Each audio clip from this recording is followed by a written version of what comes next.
السلام عليكم ورحمة الله وبركاته. ايه الأخبار يا شباب؟ يا رب تكونوا بخير. فيديو جديد مع بعض هنتكلم فيه عن تول بشكل عام كده، بعيدة شوية عن البروجرامينج بس ممكن تفيدك وانت شغال. أحيانا شوية مننا بيجي لهم أفكار، مثلا بيجي لي فكرة مثلا عاوز أعمل ويب سايت معين مع داشبورد مع موبايل أب بسيستم معين.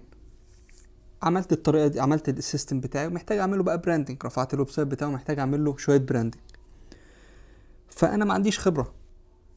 ففي تول طبعا هتحتاج حد متخصص، يعني مش هخش انا في الحته دي اللي هو بتاعت الاي اي هيستبدل والاي اي مش هيستبدل، بس هتحتاج حد متخصص. بس لو انت لسه في البدايه انت محتاج حد يعني يبقى فاهم شويه، ممكن تنزل لك ببوستين ثلاثه عشان تعرف الناس عن المشروع بتاعك، كل الكلام ده. فالتول اللي احنا هنتكلم عليها النهارده هي بومل، هي تول تبع جوجل، هي اي تول. ايه التول دي هنتكلم عنها، بس قبل ما نبدا ما تنساش تعمل سبسكرايب للقناه، تدخل تاخد طبعا زي ما انتم متعودين تاخد لفة على الفيديوهات الموجودة، هتلاقي توبكس جديدة اكيد هتستفيد منها، وهتلاقي مقسم الدنيا كويس في البلاي ليست الموجودة عندك دي. طيب خلونا ندخل على طول عشان ما نضيعش وقت. التول دي اسمها ايه؟ التول دي اسمها بومل. بومل دي هي تول تبع جوجل، بديها الويب سايت يو ار ال بتاعك، او اللي انت عاوز تطلع ليه بوستس او تعمل له براندنج او كامبينز عندك على على الفيسبوك او السوشيال عامه. وهي بتطلع لك بوستات، يعني بتساعدك في ان انت تعمل كامبينز دي ازاي، هنشوف مع بعض. تعالوا مثلا نبتدي ازاي. هي اول حاجه التول دي اسمها بومل زي ما انا قلت لك. هتحتاج ان انت تستخدم في بي ان لانها لسه مش متاحه في مصر. موضوع بسيط يعني، استخدم الفي بي ان المناسب معاك هيفتح معاك يعني. هتكتب بومل هتجيلك هي لابس تو جوجل سلاش بومل بنفس الشكل ده. طيب هتقول let's get started، هيفتح لك ده معاك، هيقول لك let's go، هيقول لك ضيف لي الويب سايت بتاعك. تعالى مثلا نجيب اي ويب سايت مثلا وليكن ده، ماشي. تعالى ناخد الويب سايت ده ونضيفه هنا ونقول له continue. هيبدأ يعمل analyzing، بيقول لك اهو generating your business DNA. هيبدأ يدخل ينفستيجيت جوه الويب سايت ويبدأ يحاول يطلع منه الكالرز، الفونتس، شويه صور اللي موجوده في الويب سايت ده، بحيث يقدر يساعدك في ان انت تعمل الكامبينز بتاعتك. طيب طبعا هو هياخد وقت عما يخلص، فانا هيخلص وهكمل تاني معاكم. زي ما انت شايف هو هيبدا يفتح الموقع، هتلاقي حتى بيجيب لك سكرين شوت من الموقع. بعد ما يخلص هتلاقيه ظهر لك بالشكل ده، هيبدا يقول لك اليو ار ال بتاع الويب سايت بتاعك، اللوجو بتاع الويب سايت، الفونتس اللي انت مستخدمها، الكالرز المستخدمه، حاجه اسمها اللي هي البراند فاليوز بتاعتك. يعني هتلاقيه بدأ ياخد بيقول التاج لاينز او زي ما تقول الهيد لاينز الكبيره اللي انت بتبقى كاتبها في الويب سايت عندك، شويه حاجات ليها علاقه بالبراندنج. وبي برضه بيفهم فكره عن البيزنس اوفر فيو.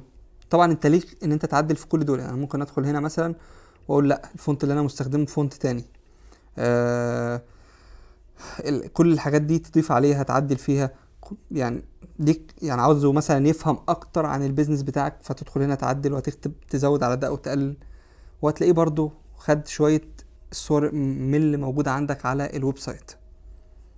تقدر طبعا تعمل جنريت، تقدر انت تضيف صور من عندك عشان يعني تبقى موجودة زي ما تقول في البرين بتاعه، فهو يقدر لما يجي يجنريت حاجة تبقى برضو موجودة، حاجة مثلا هو معرفش يعمل لها اكستراكت. فانا بالنسبة لي تمام، بعد ما شفت كل ده اقول لك ماشي لوكس جود. طيب هيبدأ هنا ديسمس، ماشي. انا عشان استخدمته اكتر من مرة بيقول لك انت عديت. هنا هتلاقيه بيحمل حاجات كده، بيجنريت، بيقول لك suggestions based on business DNA. وهتلاقي في هنا شات، انت تديسكرايب انت عاوز ايه، وهو على اساسها هيبدا يجنريت لك كامبينز تانية. خلينا نستنى كده اما يخلص ونحاول نحل مشكله ان انا ريتشت الليميت ده ونرجع تاني. طيب بعد ما حلينا المشكله، لو لاحظت هتلاقي ظهر لك اكتر من suggestions عندك based on business DNA. هندخل على كل واحده فيهم، ده لو واحده فيهم عجبتك تمام. تعال ندخل كده على اي واحده فيهم ونستنى لما تحمل. طبعا الانترنت ضعيف شويه عشان الفي بي ان اللي احنا مستخدمينه، فخلونا نستنى لما يحمل ثانيتين كده. طبعا اللي بيستخدم حاجه بريميوم هتلاقيه شغاله معاه، انا بامانه ما بحتاجش استخدمه كتير، فده كافي بالنسبه لي. تمام، هختار دي مثلا، دي شكلها عجبني شويه. تعال ندخل. طبعا هنقدر نعدل في كل حاجه. عندك الهيدر تقدر تغير فيه التكست اللي انت عاوزه، بس انا بامانه يعني هو كويس بالنسبه لي. طبعا تعدل زي ما انت عاوز، انا مش هستخدمها في حاجه دلوقتي. الفونت الموجود عندك طبعا بناء على الفونت اللي انت استخدمته. الكلر المستخدم عندك، السايز، الهايت، الديسكريبشن. طبعا لما انا كتبت نفس الكلام وطلعت تاني هو مفهمش انه نفس الكلام فبيعمل ريلود تاني للصفحه. ما علينا. فبالتالي هتلاقي الصفحه خلصت عندك، تقدر تيجي بعد ما تخلص هتعمل مثلا داونلود، تنزل. تعال ننزلها ونشوفها. تمام، هتلاقي الصوره اللي اتعمل لها جنريت موجوده عندك. طبعا هي المفروض تبقى نفس الصوره لان انا ما غيرتش حاجه اصلا، وهتلاقي بيقول لك الفيرجن هيستوري بتاعك. طيب تعال نعمل باك كده. طبعا نقدر نعمل لها داونلود، ونقدر كمان نعمل ليها حاجه، نعمل لها انيميت. هتلاقي هيبدا يجنريت ليك فيديو مصغر كده او انيميشن صغير كده، تقدر برضو تستخدمه لو انت حابب تضيفه ستوري، محتاج تضيفه كبوست زي ما تحب يعني تستخدمه. طبعا اللي عملنا داونلود ده هيفتح معانا، المفروض ان حجمها مش كبير اصلا. تعال نفتحها كده، اعمل فيديو حمل. هتلاقي اللي انت يعني انت عملت له كاستمايزيشن من الاخر. طيب بس نستنى لما يخلص الفيديو ونشوف هيعمل فيه ايه بالظبط. طيب زي ما انت شايف هتلاقي اتعمل له جنريشن كده، وتقدر تعمل بلاي للفيديو. تعال نستنى لما يخلص اهو، هيعمل الافكت ده. طبعا تقدر تعمله داونلود، وهيظهر عندك في الداونلودز عادي خالص كانه فيديو بالصيغه ام بي 4. طيب مش بس كده، تعال نرجع بقى للكامبينز القديمه. نقول له مثلا I need creative post related creative مثلا image أو to add as post on my social media.